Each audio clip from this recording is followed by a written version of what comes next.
Hello and welcome. I was like mid swallowing spit when I when it started. So I had to think about, have you ever forgotten how to swallow before? Have you ever been like thinking about it so much and you're like about to swallow spaghettios and you're like, I I think it's like this. So again, I have my foster pug Norman in the room with me. Norman, you guys, how adorable is that? So if you hear if you hear those kind of puppy noises, it's not me. Okay? It's Norman. I have to decide between you hearing him whimper outside of the door or hearing those kinds of noises. So I go with those kinds of noises. And he settles down after a little while.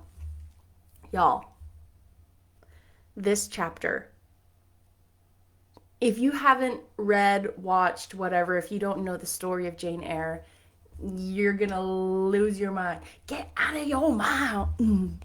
Get out of your mind. So get ready, grab your popcorn, get ready for the drama with a capital D. And I hope I do it justice. Fingers crossed. Live performance is always hard because it's going to be filled with mistakes, but as always, I will do my best. Chapter 26. Sophie came at 7 to dress me. She was very long indeed in accomplishing her task, so long that Mr. Rochester Grown, I suppose, impatient of my delay, sent up to ask why I did not come.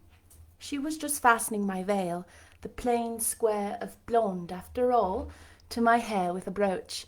I hurried from under her hands as soon as I could. "Stop!" she cried in French.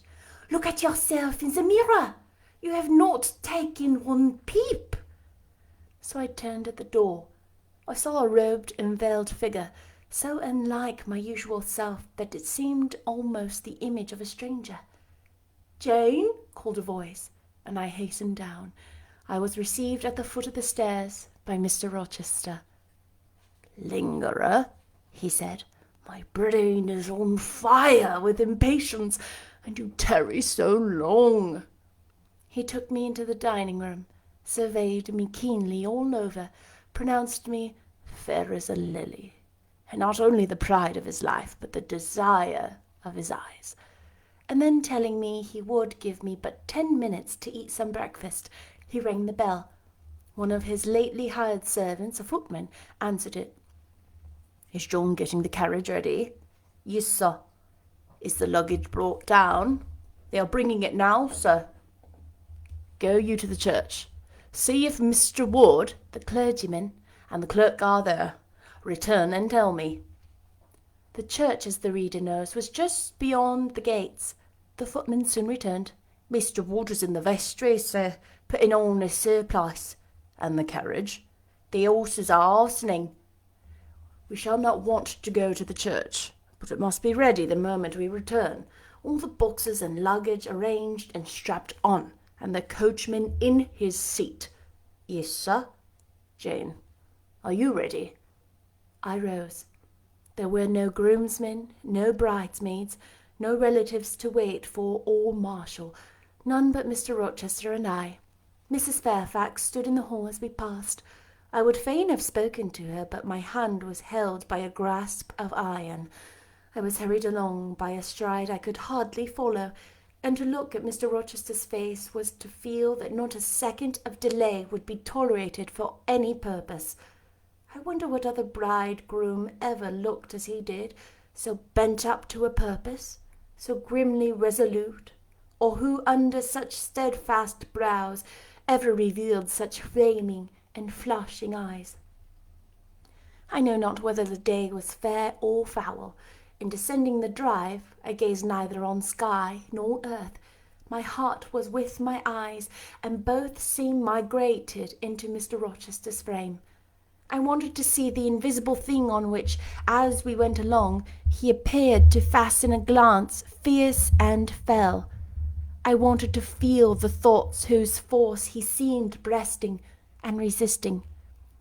At the churchyard wicket he stopped. He discovered I was quite out of breath. "Am I cruel in my love?" he said. "Delay an instant. Lean on me, Jane. And now I can recall the picture of the grey old house of God rising calm before me, of a rook wheeling round the steeple, of a ruddy morning sky beyond. I remember something too of the green grave mounds, and I have not forgotten either two figures of strangers straying amongst the low hillocks and reading the mementos graven on the few mossy headstones. I noticed them because, as they saw us, they passed round to the back of the church, and I doubted not that they were going to enter by the side aisle door and witness the ceremony. By Mr. Rochester they were not observed. He was earnestly looking at my face, from which the blood had, I dare say, momentarily fled, for I felt my forehead dewy, and my cheeks and lips cold. When I rallied, which I soon did, he walked gently with me up the path to the porch. We entered the quiet and humble temple. The priest waited in his white surplice at the lowly altar, the clerk beside him. All was still. 2 shadows only moved in a remote corner. My conjecture had been correct.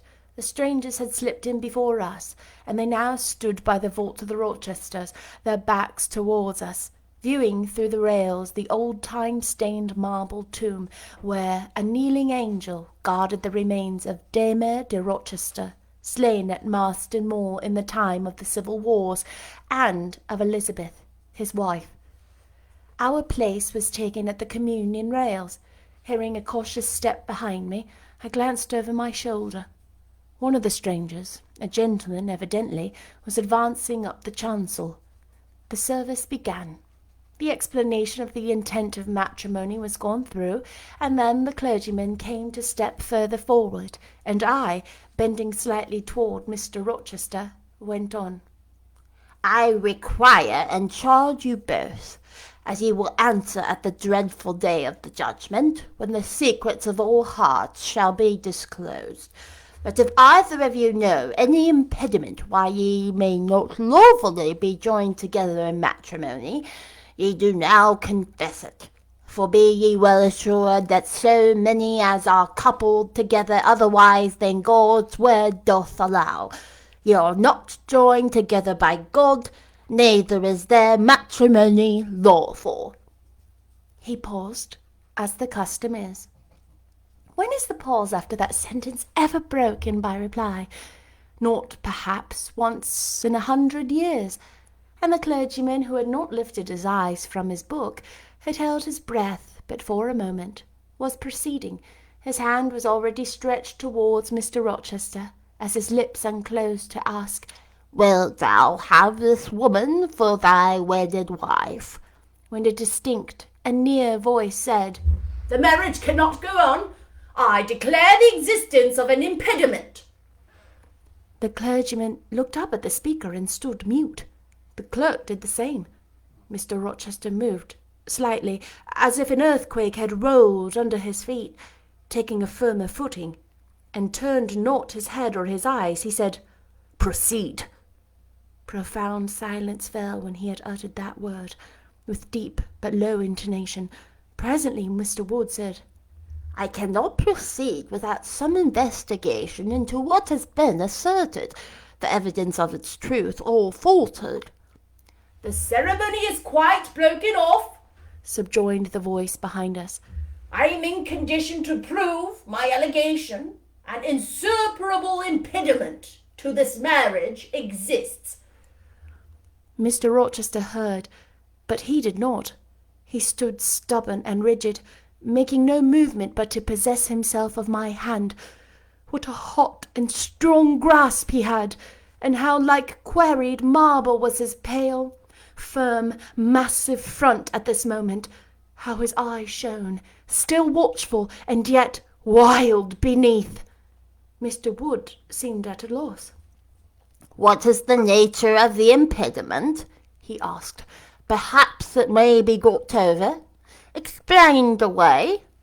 Hardly, was the answer. I have called it insuperable, and I speak advisedly. The speaker came forward and leaned on the rails. He continued, uttering each word distinctly, calmly, steadily, but not loudly. It simply consists in the existence of a previous marriage. Mr. Rochester has a wife, now living." My nerves vibrated to those low-spoken words as they had never vibrated to thunder. My blood felt the subtle violence as it had never felt frost or fire.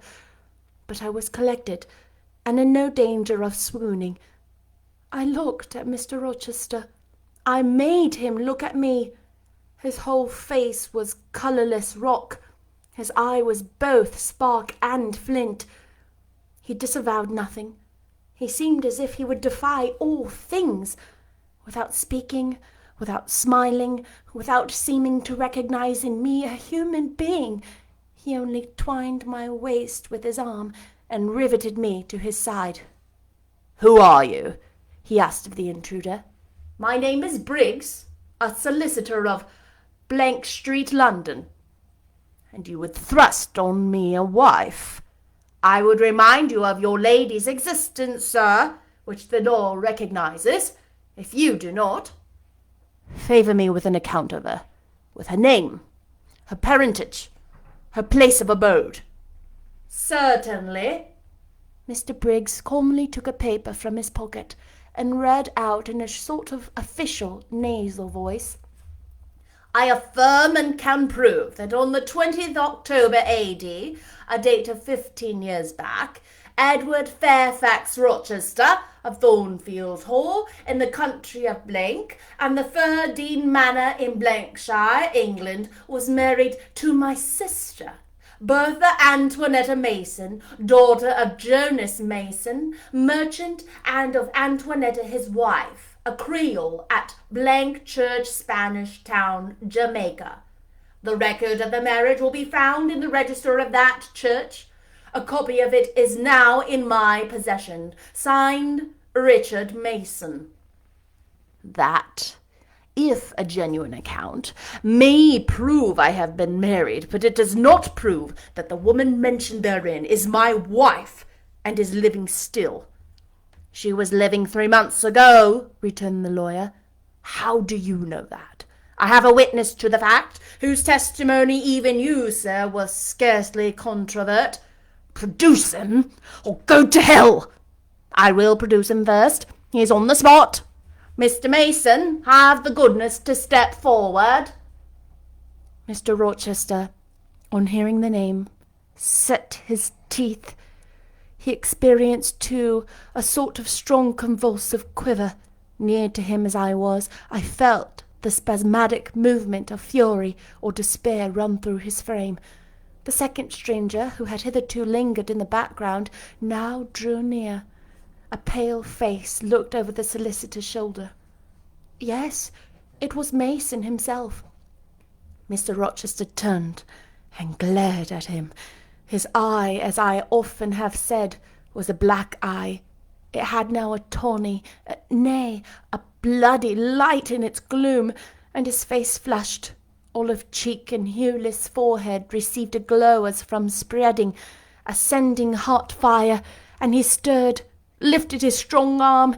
He could have struck Mason, dashed him on the church floor, shocked by ruthless blow the breath from his body.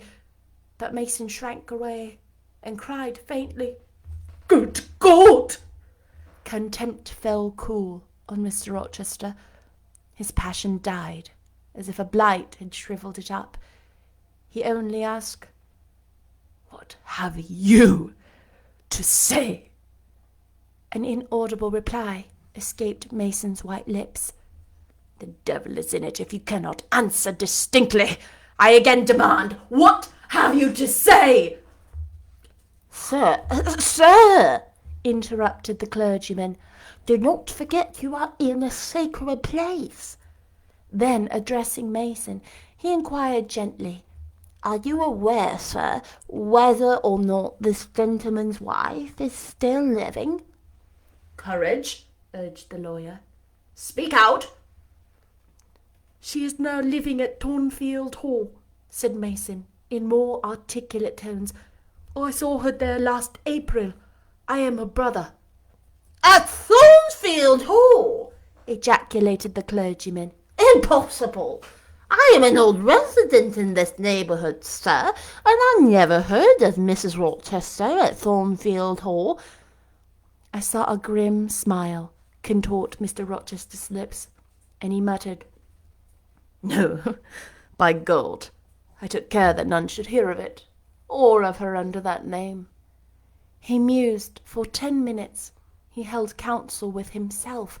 He formed his resolve and announced it. Enough! All shall bolt out at once, like a bullet from the barrel. Wood, close your book and take off your surplice. John Green, to the clerk, leave the church. There will be no wedding today. The man obeyed. Mr. Rochester continued, hardily and recklessly. Bigamy is an ugly word. I meant, however, to be a bigamist, but fate has outmanoeuvred me, or Providence has checked me. Perhaps the last.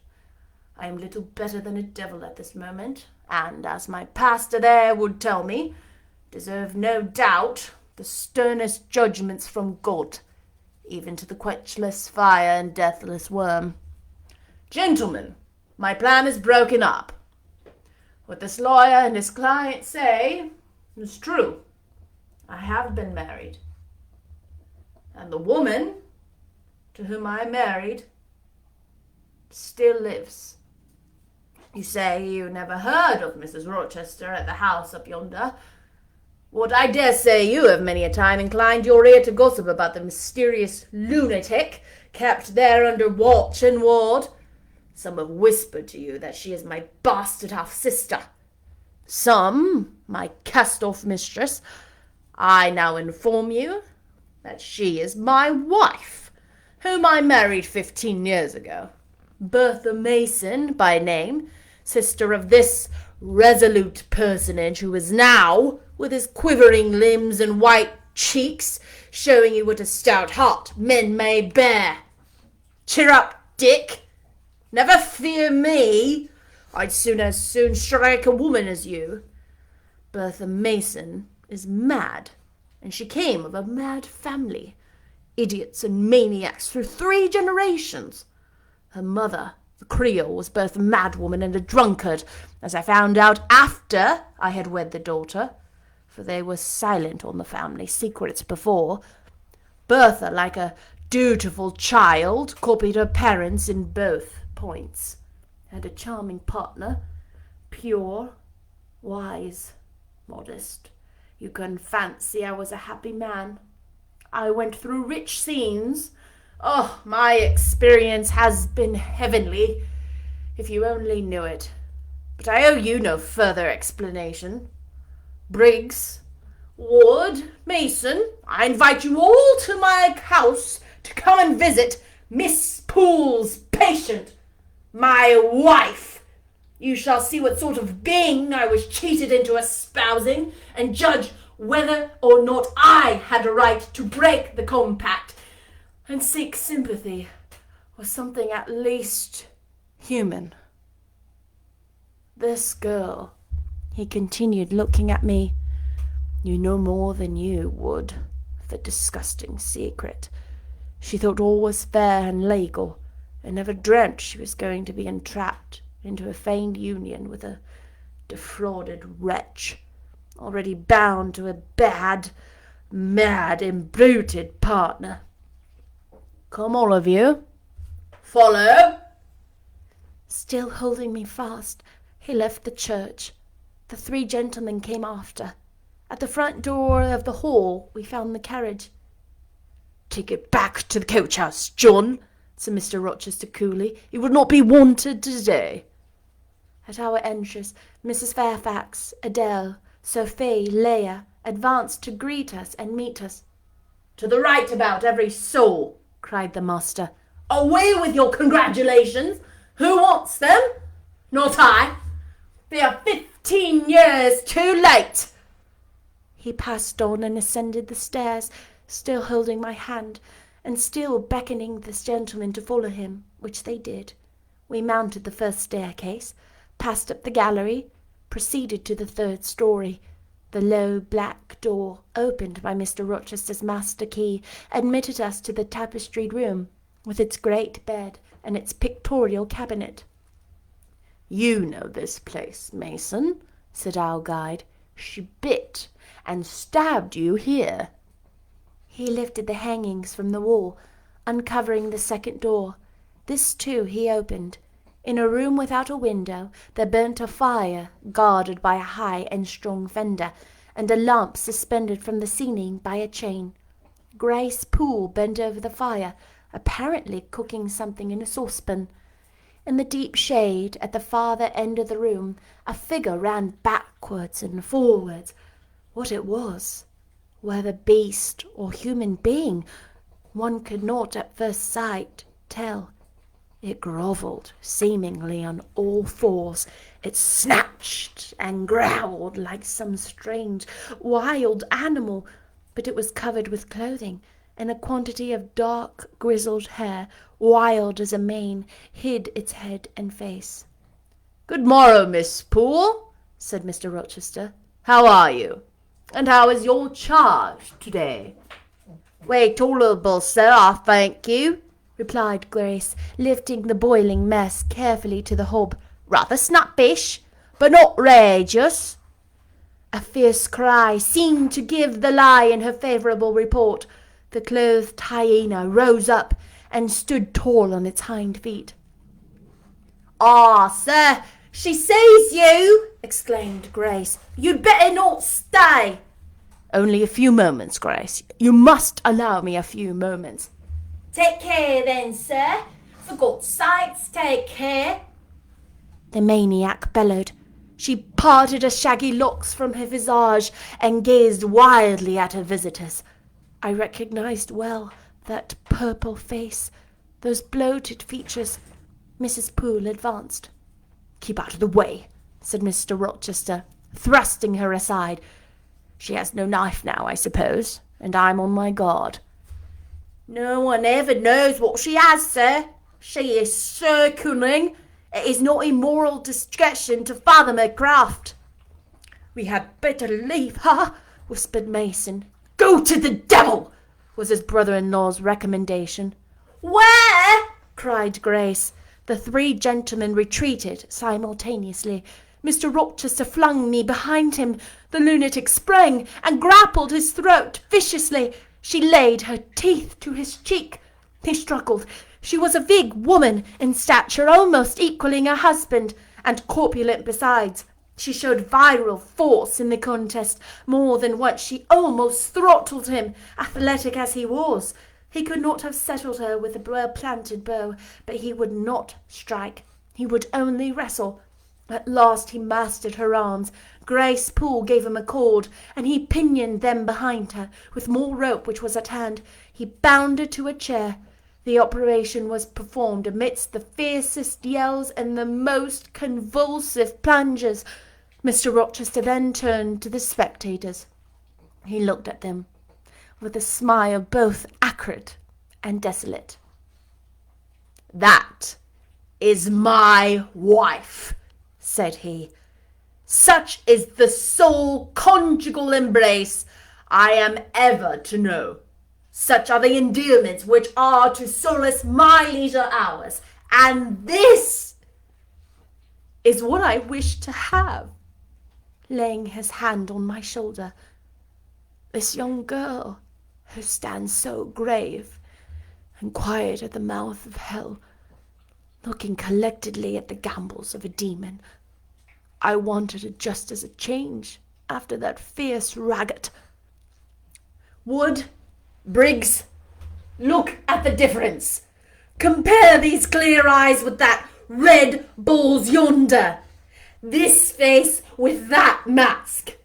This form with that bulk. Then judge me, priest of the gospel and man of the law, and remember with what judgment ye judge, ye shall be judged. Off with you now. I must shut up my prize." We all withdrew. Mr. Rochester stayed a moment behind us to give some further order to Grace Poole. The solicitor addressed me as he descended the stair. "You, madam," said he, "are cleared from all blame. Your uncle will be glad to hear it, if, indeed, he should be still living, when Mr. Mason returns to Madeira." My uncle? What of him? Do you know him? "Mr. Mason does. Mr. Eyre has been the phone call correspondent of his house for some years. When your uncle received your letter intimating the contemplated union between yourself and Mr. Rochester, Mr. Mason, who was staying at Madeira to recruit his health, on his way back to Jamaica, happened to be with him. Mr. Eyre mentioned the intelligence, for he knew that my client here was acquainted with a gentleman of the name of Rochester. Mr. Mason, astonished and addressed, as you may suppose, revealed the real state of matters. Your uncle, I am sorry to say, is now on a sick bed, from which, considering the nature of his disease, decline, and the stage it has reached, it is unlikely he will ever rise. He could then hasten to England himself to extricate you from the snare into which you have fallen, but he implored Mr. Mason to lose no time in taking steps to prevent the false marriage. He referred him to me as for assistance. I used all dispatch, and am thankful I was not too late, as you, doubtless, must also be. Were I not morally certain that your uncle will be dead ere you reach Madeira, I would advise you to accompany Mr. Mason back. But as it is, I think you had better remain in England till you can hear further either from or of Mr. Eyre. Have we anything else to say for?" he inquired of Mr. Mason. No, let us be gone," was the anxious reply. And without waiting to take leave of Mr. Rochester, they made their exit at the hall door. The clergyman stayed to exchange a few sentences, either of admonition or reproof, with his haughty parishioner. This duty done, he too departed. I heard him go as I stood at the half-open door of my own room, to which I had now withdrawn. The house cleared, I shut myself in, fastened the bolt that none might intrude, and proceeded, not to weep, not to mourn, I was yet too calm for that, but mechanically to take off the wedding dress and replace it by the stuff gown I had worn yesterday, as I thought, for the last time. I then sat down. I felt weak and tired. I leaned my arms on a table, and my head dropped on them.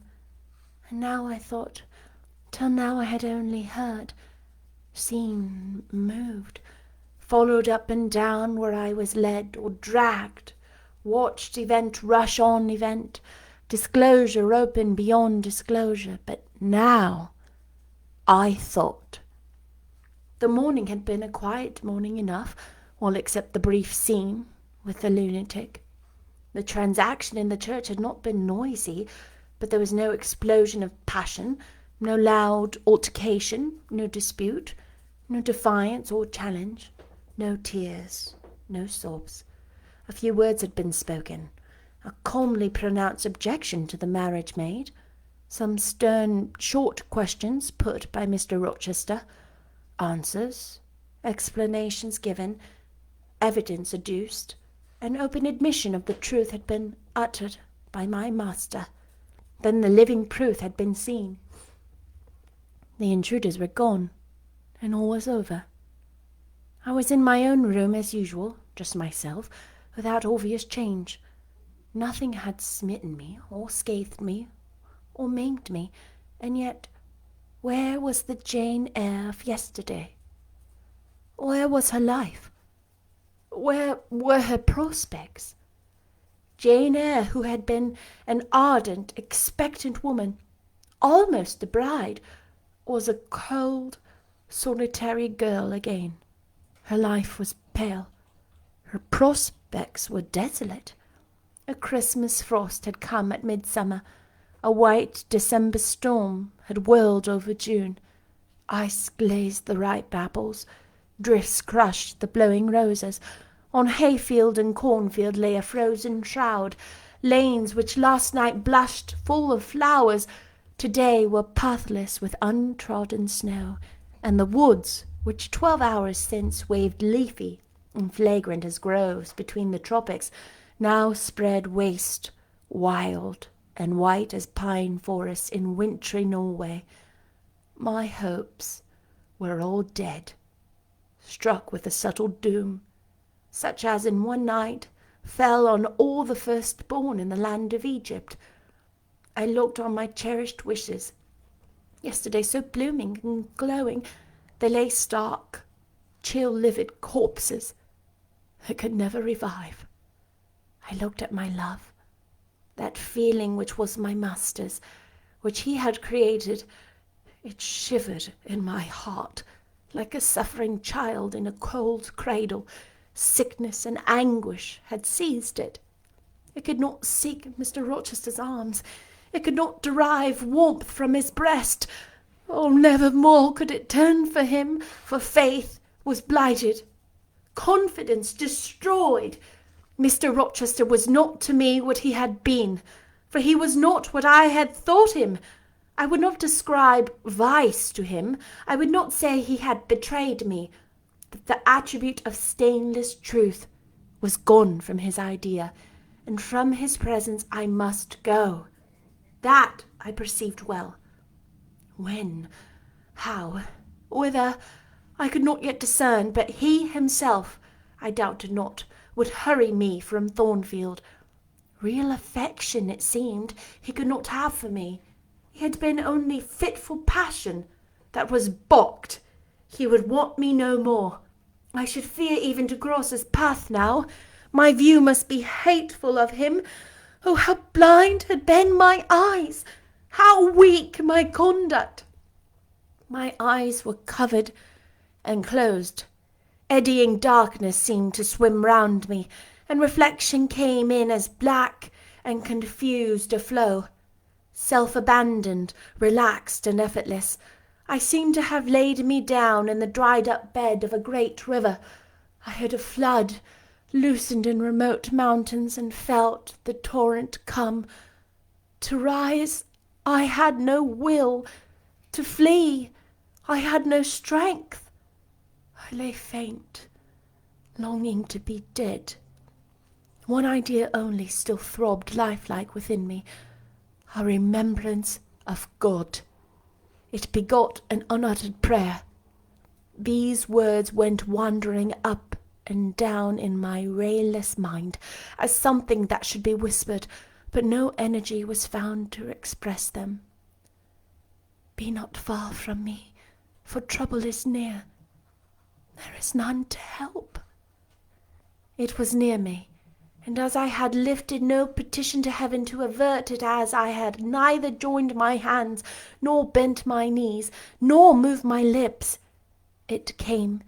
In full heavy swing the torrent poured over me. The whole consciousness of my life lorn, my love lost, my hope quenched, my faith dead struck, swayed full and mighty above me in one sullen mass. That bitter hour cannot be described. In truth, the waters came into my soul. I sank in deep mire. I felt no standing. I came into deep waters. The floods overflowed me. Oh, that was the end of chapter 26. Oh my gosh. Could you have guessed? Could you have guessed that's what it was? What was happening? What the secret was? The secret's out. Oh my gosh, what a dramatic chapter. He's been married this whole time for 15 years to Bertha Antoinetta Mason in Jamaica. You remember Mr. Rochester talked about how he had some unfair thing, and he also talked about overcoming some convention to have something that he loved and longed for. Now we know what he was talking about. And now we understand what Grace Poole wasn't doing all these crazy things. It was her patient, Bertha, Mr. Rochester's secret wife. And how pitiful Mr. Rochester's situation is. That he's married to his wife of 15 years who is crazy, but he wouldn't dare put her in an asylum. He kept her at the house with him, hired a person to care for her, and then found love again, only to have it torn apart by Bertha's brothers. And in an odd twist of fate, this actually isn't in the movie, so this was new to me as I read it. In a twist of fate, it actually came to the realization of Bertha's brothers, Richard Mason and the other Mason, because Jane wrote that letter to her uncle, Reed, or her uncle, Eyre, remember, in Madeira. And when he received that letter, he was in touch with the brothers Mason. And when they told each other, they realized, uh-oh, we need to take care of this. And little did they know they were coming to ruin something so beautiful. Oh, how emotional, how awful. So now what's going to happen? What's Jane going to do? What's Mr. Rochester going to do? How is he going to respond? Should Jane trust Mr. Rochester? She said she didn't consider this a break of trust, but the lack of no lies is now gone. You know, like, what does that mean? Oh, my heart is broken. I feel for Jane. I feel for Edward Fairfax Rochester. I feel for Bertha. You want to see the pug? Come here. If you're listening, you might only be able to hear, but isn't he adorable? This is Norman. Can you hear him? This is Norman. Isn't he adorable?